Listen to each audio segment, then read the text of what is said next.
You ask Tiger to solve. This deals with linear equations with one unknown. The final result is n equals -25. Let's solve it step by step. Simplify the expression. Expand the parentheses. Simplify the arithmetic. Group all n terms on the left side of the equation. Subtract 2n from both sides. Group like terms. Simplify the arithmetic.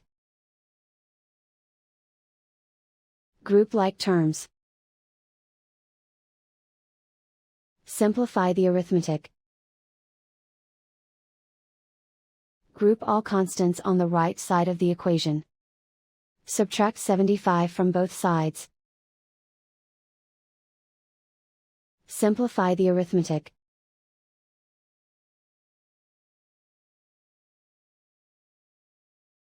And so the final result is n equals -25.